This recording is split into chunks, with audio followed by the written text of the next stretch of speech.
Do you want to witness one of the most explosive showdowns ever? Picture Talia Moore, a near-mythical Delta Force operative, locked in a life-or-death struggle against Beck Montoya amid blazing flames and collapsing steel beams. Their final clash sends shockwaves through the entire criminal underworld, and that's just a glimpse of the heart-stopping action. In this extended story, you'll uncover the secrets behind Talia's lethal skills, the harrowing fate of innocent captives, and the true reach of a sinister syndicate lurking in the shadows. Ready to plunge into the twists and turns of this epic tale? Make sure to listen through to the very end. You don't want to miss how it all concludes. And if you enjoy gripping stories packed with danger and heroism, remember to subscribe to our channel for more pulse-pounding adventures. Your support fuels our passion for storytelling and helps us bring you even more incredible sagas. Talia Moore sat on the curb in the grimy heart of Eastfall, a sprawling city known for its ceaseless rains and the cold indifference of its inhabitants.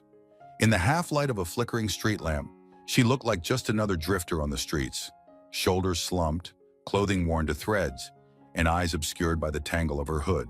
Passers-by glanced at her, then turned away with the same hurried apathy they showed to anyone else forced to sleep in doorways. The city streets were slick from a recent downpour, reflecting the neon signs of a late-night diner across the road, its bright pink and green lettering flickering ominously in the puddles.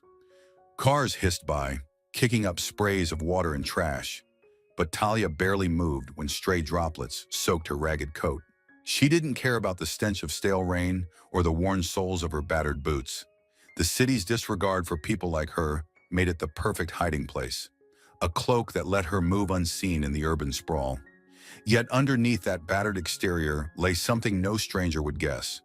Talia Moore had once been the most lethal operative in an elite Delta Force unit. Her posture, though seemingly weary, revealed a coiled tension if one knew what to look for. She positioned herself at the perfect vantage to observe everything within a block's radius, adjusting only slightly to keep an eye on pedestrians and vehicles. Each subtle movement was deliberate, honed through years of training in environments far more treacherous than any back alley in Eastfall. Once upon a time, Talia had worn a uniform with pride, leading covert missions in hostile territories. Records of her deeds had, however, been erased in a series of clandestine cover-ups so thorough that even her name appeared on no official rosters. She was a phantom the government no longer acknowledged, a ghost who wandered the back alleys of an uncaring metropolis. That night, the damp cold seeped into her bones, aggravating old injuries that never fully healed.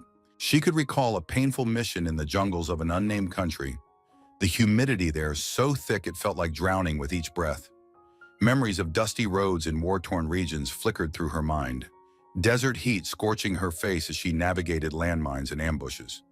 Hardly anyone suspected that a woman dozing by a diner in a tattered coat had once outsmarted, outrun, and outgunned entire squads of insurgents.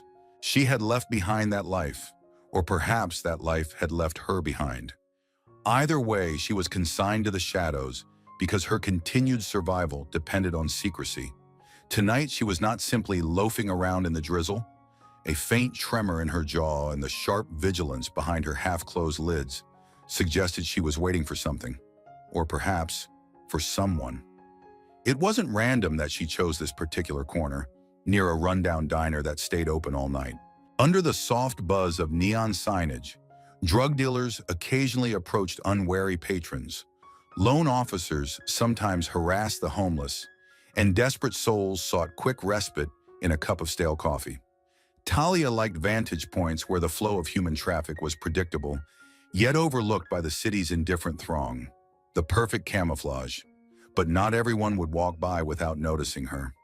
Sooner or later, someone was bound to disrupt this fragile peace.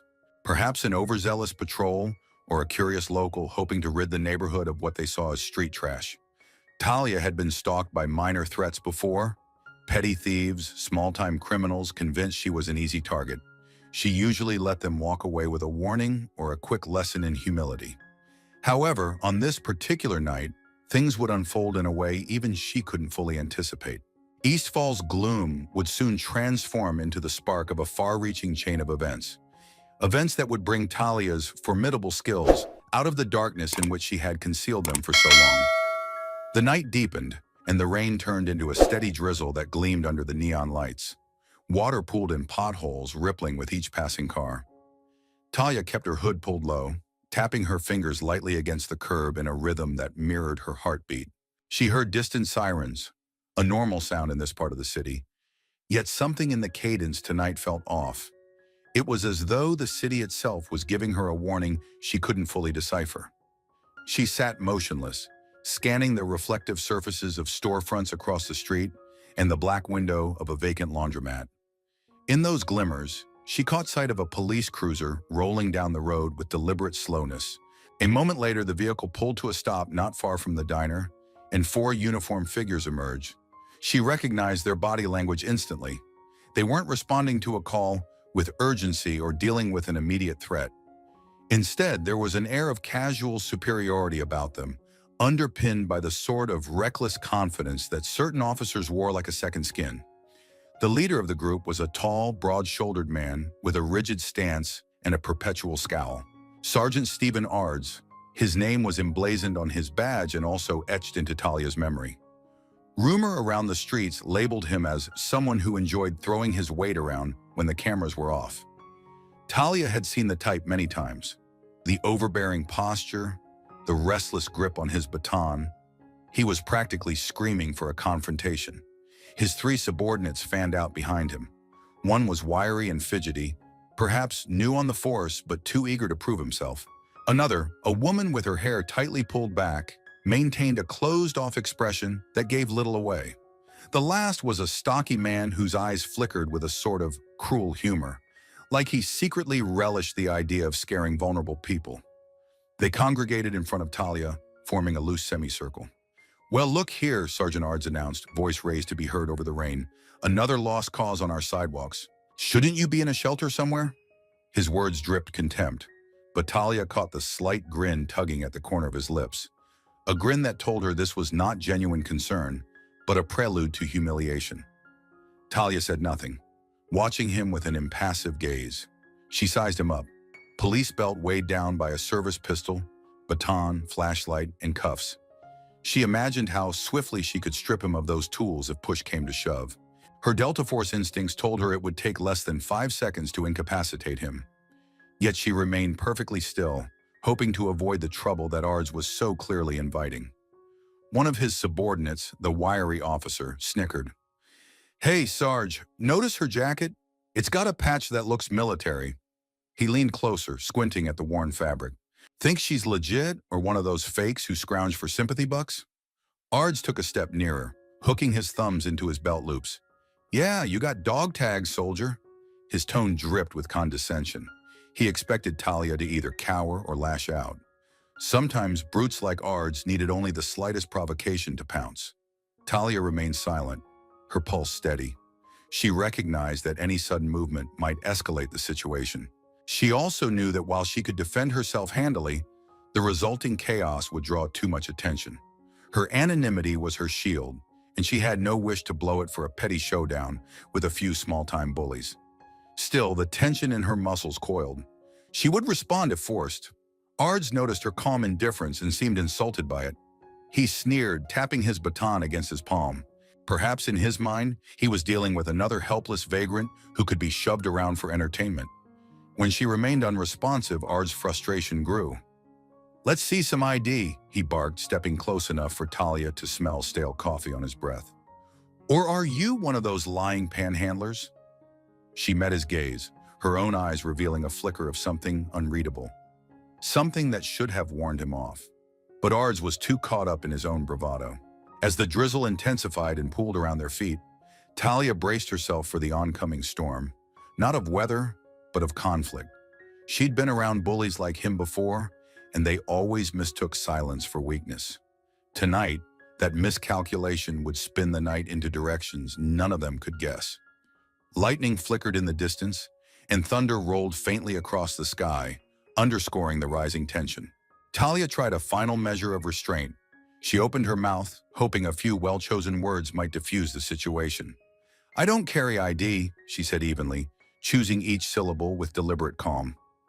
"I'm no threat to you." Her voice only seemed to spur Ards on. No ID, huh? Vagrancy is a chargeable offense around here. Looks like we got ourselves a real heroine, guys. His baton tapped rhythmically against his palm, a silent threat. The wiry officer, taking his cue from Ards, snickered again and circled behind Talia, as if they intended to box her in. An uneasy shuffle ran through the female officer's stance. Talia noted it in her peripheral vision. Perhaps not all of them relished this. Sometimes group psychology took over, and a single dissenting voice was drowned out by the others. But no one spoke up to de-escalate. The group smelled blood, or at least the opportunity to make their night more entertaining at Talia's expense. Ard stepped closer, waving his baton near her face. Get up. Now, put your hands where I can see them. Let's see just how tough you are when you're standing, and we're all looking you in the eye. Talia slowly rose, not wanting to appear confrontational, but also unwilling to let herself be cornered. She was dwarfed by Ards's bulky figure, yet there was a fluid assurance in her stance. A lesser observer might think she was nervous or shaky, but in reality she was centering her balance, adjusting her posture for optimal defense. Her breathing slowed, her gaze flicked to each officer in turn, tracking their positions. I don't want trouble, she said, voice low and steady, but Ards was already reaching for her, determined to enforce his will. He grabbed the sleeve of her coat with a meaty hand, yanking her forward. The moment he did, Talia's survival reflexes kicked in. The next few seconds happened so quickly, the other officers barely registered the movement. Talia twisted her arm free in a practiced maneuver, pivoting on the ball of her foot to clamp her hand around Ards's wrist. Leveraging momentum, she torqued his arm behind his back, forcing him to drop to one knee with a startled yelp. The baton clattered onto the wet asphalt. Ards grimaced, a flicker of shock replacing his arrogant smirk. The other three officers jolted into motion. The wiry man scrambled for his sidearm, the stocky one yelled an expletive, and the female officer took a step back, her eyes wide. For an instant, Talia had Ards under control, her grip precise enough that a single additional movement could break his elbow. But she released him almost as quickly as she had subdued him. Her intention was not to maim, it was to signal that she was no easy victim. She stepped back to create distance. Rain dripped from her hood, trailing down the sharp angles of her jaw. The stocky officer fumbled with his holster, and the wiry one finally freed his weapon, pointing it with unsteady hands. Thunder rolled again, louder this time. The atmosphere was electric. Ards got up slowly, massaging his wrenched arm with visible anger. His eyes blazed with humiliation. A mere second or two had upended the entire power dynamic, and he couldn't let it stand. You're gonna regret that, he snarled, retrieving his baton from the ground. Before Talia could brace herself, he lashed out, adrenaline fueling his swing. The baton slammed into the side of her head, stunning her and sending flashes of white pain across her vision. She fell hard, knees hitting the drenched pavement. Blood pounded in her ears and a sickening dizziness took hold. Dimly, she heard shouts from the other officers, but their words blurred into white noise as darkness crept into her peripheral vision. When Talia came to, the hum of fluorescent lights replaced the roar of rain. She was seated in a dim interrogation room that reeked of stale coffee and the faint odor of sweat. Her wrists were encased in heavy metal handcuffs, tethered to a loop on the metal table. Across from her sat Sergeant Ards, sporting a bruise on his cheek from where she had twisted him to the ground. He stared at her with a combination of anger and something else. Uncertainty, perhaps. He didn't understand how a scrawny, seemingly homeless woman had managed to outmaneuver him in front of his team. For a bully like Ards, that was personal humiliation. "Who the hell are you?" he demanded, slapping a folder onto the table with theatrical force. Talia glanced at the folder, which looked mostly empty, a few sheets of paper inside. Likely they had tried to run her fingerprints, only to come up blank. She said nothing, content to let silence be her shield. Ards's jaw tightened. He had expected fear, groveling, or at least defiance. Instead, he was confronted by Talia's unsettling calm. With a low growl, he threw open the folder. "Your prints don't match anything in our system. No ID, no record with any shelter in town. You're a ghost. That means you must be lying about whatever your background is. We're prepared to charge you with assault on an officer. That's serious time, lady." Talia's head still throbbed from the blow, and she could feel dried blood matted in her hair near the temple, poorly cleaned by whoever had given her a cursory bandage. Yet she kept her expression impassive, forcing her senses to remain alert. She had lived through far worse interrogations. A small-town precinct was child's play compared to black site facility debriefings or field arrests in hostile countries. "You're making a mistake," she said at last, her voice hoarse. She wasn't sure if she meant it as a warning to him or a statement of fact. Ard's eyes narrowed. Before he could reply, a soft knock interrupted them. Another officer, a young man with sweaty palms and a nervous twitch, stuck his head in. "Sarge, phone for you. Some official from the Department of Defense is on the line. They're insistent." Confusion flickered across Ard's face, quickly turning to anger. "Department of Defense? That's not possible. You sure it's not a prank?" The young officer just shrugged helplessly, adding that the voice on the phone sounded extremely authoritative.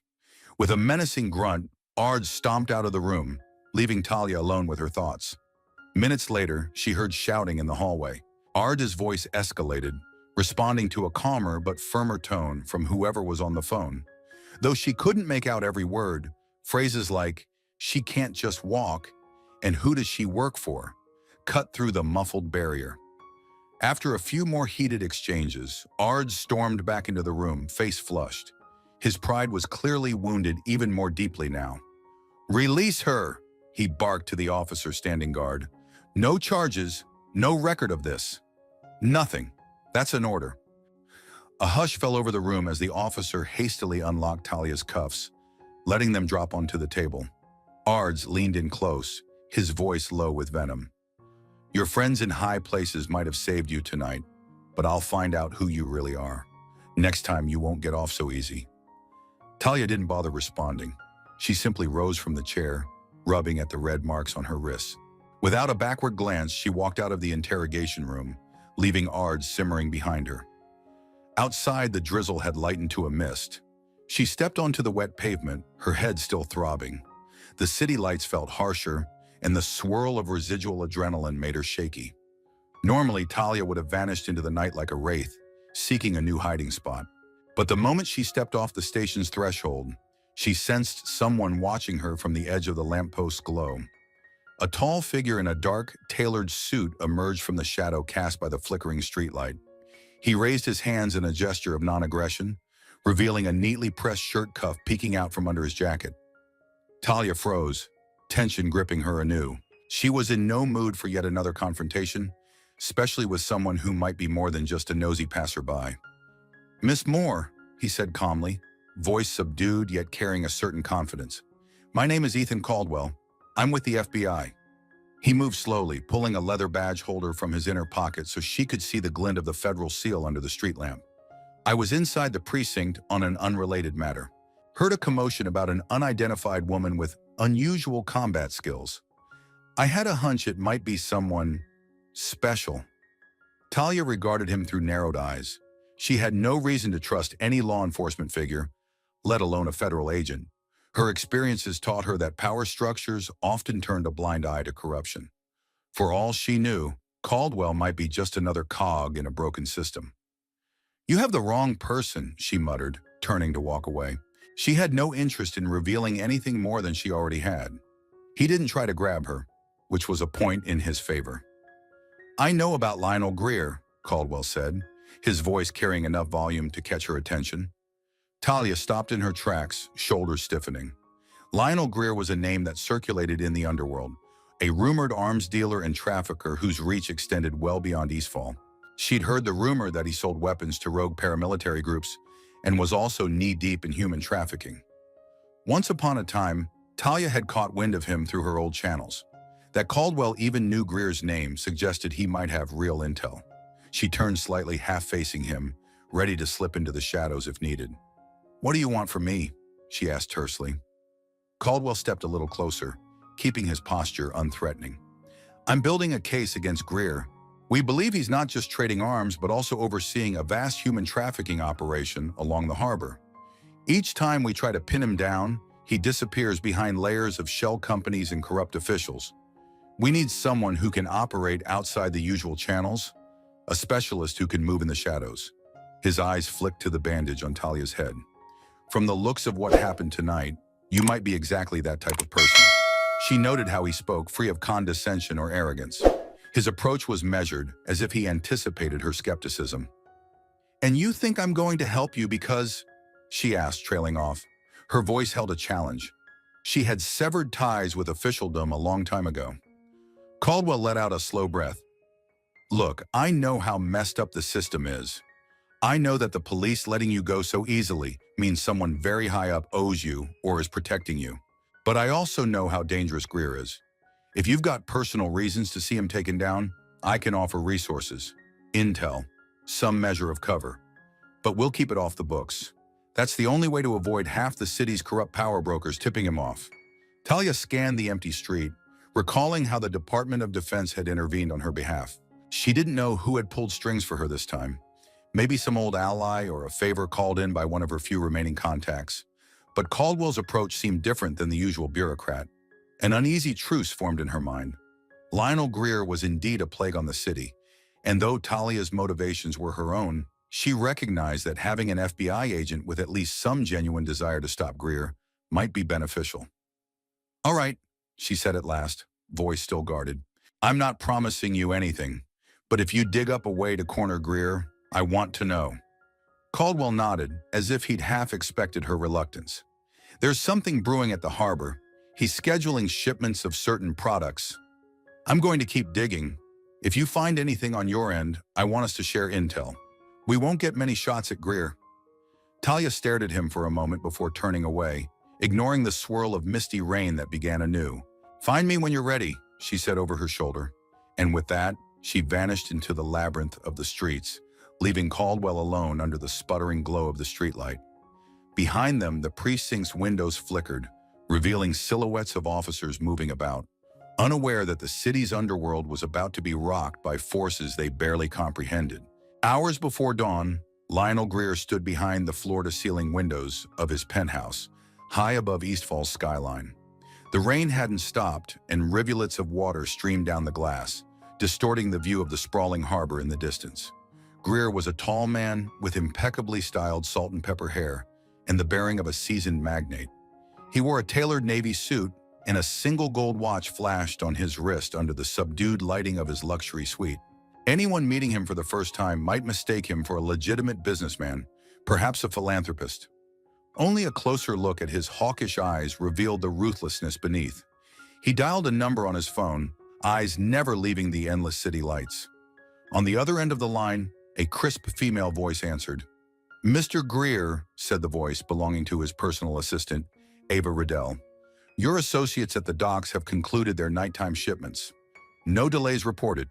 Muddish Greer allowed a hint of satisfaction to twitch at the corners of his mouth. "Good. And the local authorities? Still on our payroll?" "Yes, sir. Commissioner Dale has assured us that any investigative eyes on the harbor will be limited. However, there was an odd incident tonight involving some police officers and a homeless woman. I checked the station logs after a tip from our contact. A few flags were raised regarding the Department of Defense stepping in." The mention of the Department of Defense made Greer's lips press into a thin line. His mind immediately went to old rumors, black ops, sealed records, and specialized agents who roamed off the grid. He'd spent years crafting an impenetrable network of corrupt officials, gang enforcers, and even high-level legal experts who laundered money for his operations. But what if some unpredictable ghost slipped through? He'd faced that possibility in the past. A mission in a foreign country that cost him a small fortune and half of his best men, all undone by a single specter of a soldier, rumored to be unstoppable. "Any identification on this woman?" he asked, forcing an even tone. He didn't want to betray the unease rattling inside him. If it was the same operative from years ago, he needed to act decisively. "Not official, but her name popped up in certain watch lists we maintain. She goes by Talia Moore, potentially ex-military. The details are murky, sealed behind clearance walls we can't breach," Ava reported. "She was released without charges after the Department of Defense intervened. That's never a good sign." Greer's grip tightened on the phone. He recalled rumors of an elite soldier rumored to have disrupted entire smuggling rings single-handedly. He had never confirmed it was Talia Moore by name, but a sense of recognition churned in his gut. "Keep me updated," he said curtly, "and arrange a meeting with Beck Montoya. I want him here tonight." Beck Montoya, an ex-Delta Force operative gone rogue, had been on Greer's payroll for a while. Montoya specialized in the kind of black market soldiering that cost a premium. He was as cunning as he was lethal, exactly the kind of person Greer relied on to eliminate threats that slipped through the usual cracks. Montoya was also rumored to have personal knowledge of certain ghosts from the specialized units he once served with. If Moore was the same phantom overshadowing Greer's nightmares, Montoya might be the only one capable of taking her out. After ending the call, Greer walked to a sleek bar in the corner of his penthouse. He poured himself a short glass of bourbon and sipped it slowly. The liquor burned his throat, but it steadied him, reminding him of the empire he'd built. The cargo ships at the harbor filled with illegal arms and human lives, the labyrinth of safe houses dotted across the city, and the politicians who owed him so many favors, they were effectively under his thumb. He had conquered every obstacle so far with a blend of strategic bribery, intimidation, and calculated violence. However, the mere possibility that Talia Moore was loose in Eastfall unsettled him in a way he detested. The recollection of a certain fiasco in South America years ago churned in his memory like a half-forgotten nightmare. He'd lost more men there than in any other operation, and if Moore had indeed survived, it meant his old ghosts were coming back to haunt him. Lightning flashed again, illuminating the polished floors of his penthouse with stark clarity. Greer made a silent vow. If Talia Moore had come to Eastfall, he would not underestimate her this time. The question remained, would even Beck Montoya's lethal skill set be enough to stop someone rumored to be unstoppable? Beck Montoya strode into Greer's penthouse later that night with the casual air of a man who'd seen far more lethal battlegrounds. He wore black tactical pants and a dark leather jacket, the faint smell of gun smoke clinging to him. A jagged scar on his right cheek hinted at past violence. Greer studied Montoya from across the marble floor, appreciating the controlled menace that radiated off him. Montoya was big but not bulky. Instead, he moved with a panther-like grace that always set others on edge. Ava guided Montoya to the private lounge area, where Greer waited with fresh drinks. Montoya declined the offered glass, his gaze scanning the opulent decor with mild disinterest. "You summoned me, Greer," he said, getting to the point. "I assume it's urgent since you had your assistant call at 3 in the morning?" Greer set his own drink down. "Talia Moore," he said simply. "I need to know if it's the same operative rumored to have demolished one of my biggest operations years ago. The details are fuzzy, but she's shown up on my radar again." Montoya's expression sharpened. "Moore? That name isn't common. If it's who I think it is, you've got a serious problem." He leaned forward, elbows on his knees. "When we were in Delta, there were legends about her. Ghost warfare, infiltration, high-value target elimination. If she's here and has eyes on you, you're in more danger than you realize." Greer nodded, steepling his fingers. "That's precisely why I brought you in. I want you to find her, flush her out, and eliminate the threat. Money is no object, but keep it quiet, or we'll have bigger fish than the FBI breathing down our necks." Montoya's scar twitched with a subtle grimace. "Be careful what you wish for, Greer. Moore's not an amateur. She won't be easy to corner. If you want to beat her, you'd better let me handle it my way. No micromanagement, no interference." Greer inclined his head. "Understood. I'll funnel you whatever intel I have, but keep me posted on the major developments. The FBI is sniffing around, but they're so tangled in corruption and red tape, they can't make a move without telegraphing it. Moore isn't shackled by that." Montoya smirked. "I assume you have eyes on the harbor and certain shipments that are critical to your bottom line. She'll probably hit you where it hurts most." Greer didn't respond directly. They both knew the conversation was about more than just weapons or contraband. Rumor had it that Greer's real money came from trafficking human beings. Desperate men, women, and even children shipped into the country under false pretenses. The harbor was central to that trade, and Moore's sense of lethal moral justice would drive her straight to it if she discovered what was happening there. A cold tension filled the luxurious penthouse. Montoya rose, slipping a black baseball cap onto his head. "I'll begin at dawn. Keep your phone close." With that, he turned and strode out, never once glancing back at Greer. Greer let out a breath he hadn't realized he was holding. Montoya was the best weapon in his arsenal, a living embodiment of the lethal training the U.S. military once provided. If anyone could stand toe-to-toe with Talia Moore, it was Beck Montoya. And yet, in the back of his mind, a flicker of doubt remained. He recalled the whispered legends of Moore's unstoppable ferocity. He couldn't afford to let that doubt paralyze him. One mistake, and the empire he had so meticulously built would go up in flames. As he walked to the window again, nursing a fresh pour of bourbon, Greer stared out at the city lights. In the far distance, he could see the red beacons marking the harbor's tallest cranes. If Moore was indeed a ghost from his past, he would either bury her in the depths of the ocean or watch his own kingdom burn around him. The choice, he feared, might not be his alone to make. In a deserted warehouse near the outskirts of Eastfall, Talia Moore set up a makeshift camp. She had quietly slipped into the building, which was half collapsed from years of disuse, with broken windows that allowed the wind to whistle through jagged panes of glass. Amidst the rubble, she found a secure corner blocked off by a tangle of rusted shelving units.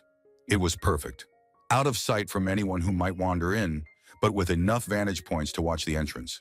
She clicked on a small battery-powered lantern and spread out a stolen city map, marking locations rumored to be tied to Lionel Greer's operations.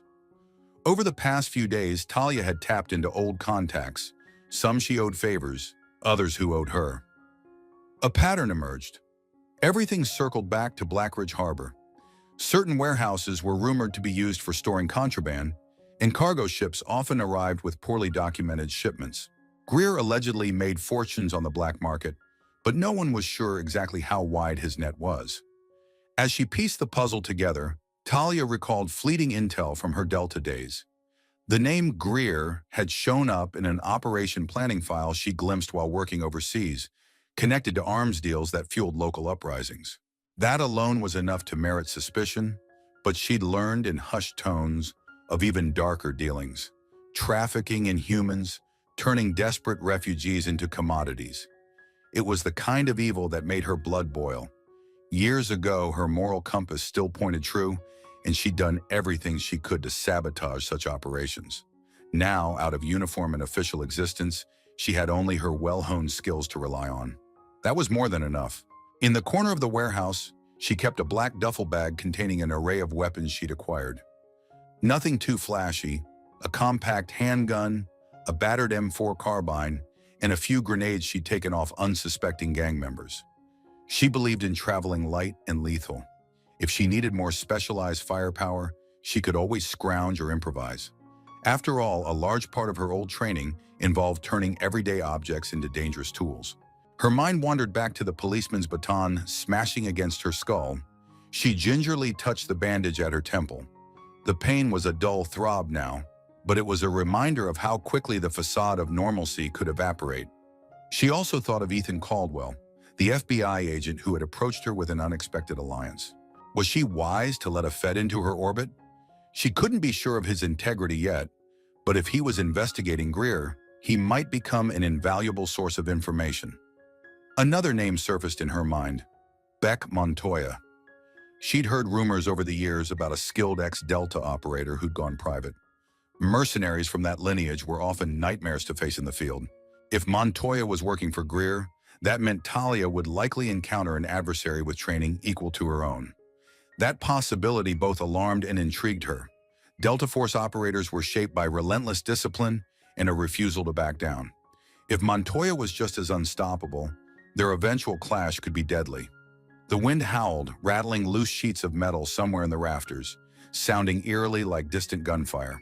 Talia checked her watch and decided to do one more sweep around the perimeter before trying to get any rest.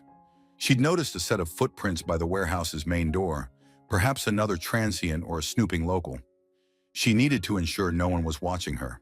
Such vigilance was second nature by now, ingrained after so many missions where a single oversight meant certain death. Flicking off the lantern, she disappeared into the darkness, footsteps nearly silent as she made her rounds. 2 nights later, Talia decided to gather first-hand intel on the harbor. She arrived well after midnight, slipping past chain-link fences and avoiding the sporadic patrols by local thugs who seemed only half alert. The harbor stretched out before her like a steel forest, with towering cranes and rows of cargo containers stacked like giant bricks. The area was bathed in the harsh glow of floodlights and the tang of salt mixed with the metallic scent of shipping equipment. It was a place of perpetual motion, where trucks rumbled at odd hours and cargo ships groaned under the weight of their illicit payloads. Talia pressed herself against a shipping container, painted a dull blue, waiting patiently as a pair of armed guards wandered past. From her vantage, she counted at least 4 more roving patrols, each consisting of 2 to 3 men.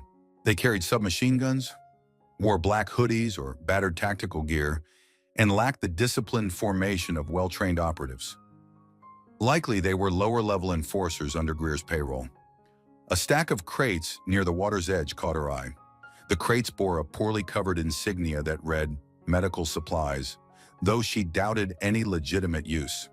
Talia crept forward, stepping silently through puddles. Once close enough, she noticed the crates were sealed with heavy locks. She had a set of lockpicks ready, but a closer guard patrol forced her to hide behind a forklift. Heart pounding with a controlled rhythm. Patience was the name of the game. Overreact, and the entire harbor would go on lockdown. Eventually, the guards drifted elsewhere, and Talia slipped back into the shadows. She reached another area where a small cargo vessel was moored. Its deck lights illuminated a group of men hurriedly moving something. Large sealed barrels, if she wasn't mistaken. She snapped a quick photo on a phone she'd modified for anonymity, zooming in on the ship's name, Arcadia's Grace. She'd cross-referenced that with Caldwell's intel. The men hissed instructions in terse voices, occasionally glancing over their shoulders. They were jumpy, which meant something big was happening soon. Talia debated sabotaging the crates or planting a tracer, but without more intel, it might tip Greer off prematurely.